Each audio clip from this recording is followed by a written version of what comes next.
presidential election. Frank, who did you vote for president in 2016? Mr. Trump. Right? Trump. Mr. Trump. If the election were today, Frank, would you vote for Donald Trump? No way. Couldn't happen. No.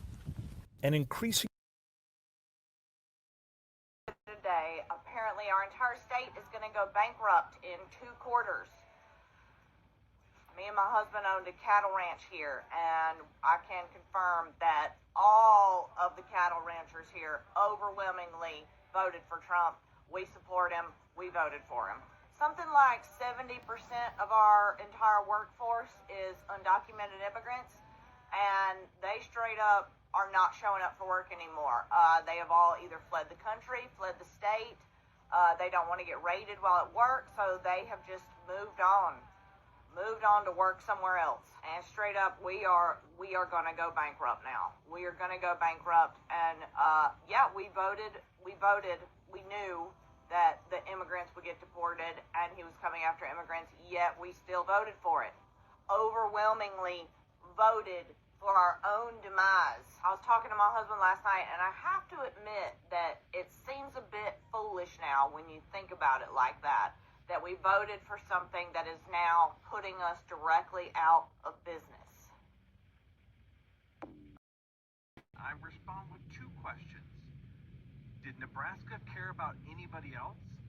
And does Nebraska care about Nebraska? Because, you see, God helps those who help themselves. And when you Nebraskans walked into the voting booth and overwhelmingly voted for Donald Trump to be president, and now you're feeling the effects of that, this isn't I told you so. This is an FAFO. And I know there are Nebraskans out there that voted for Kamala Harris and did not fall into the trap of Donald Trump. Unfortunately, there were not enough of you.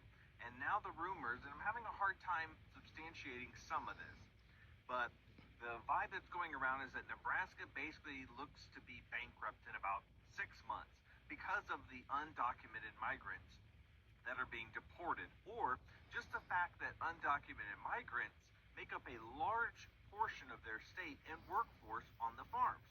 And they're not showing up to work because they're now afraid they're going to be deported. So Nebraskans, especially farmers in Nebraska, did you think any further than the front of your face? Did you think any further, or were you just blinded by hate? And now people are coming out here asking, what about Nebraska? Do you guys care about Nebraska? No, I've already answered it, but the short answer is no.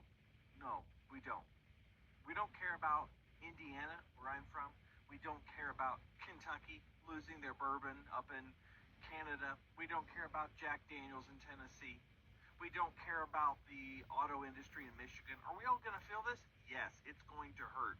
The disruptions in the food supply from Nebraskan farmers is going to hurt everybody. We are not immune, but we can't care. We can't care. We have no more sympathy to give. You guys had a chance. We spent our time telling you, talking to you, talking at you because you wouldn't listen. You decided to vote for Donald Trump, and here he is undoing your entire workforce, and when you lose your family farm of 150 years to a private company who's going to buy up all the land when you guys can't pay your bills, that's the state of America we're going to be in, because you decided to vote for hate over the rest of the country and your own good. You cut off your nose to spite your face. So Nebraska, we don't care. God helps those who help themselves, and you decided you didn't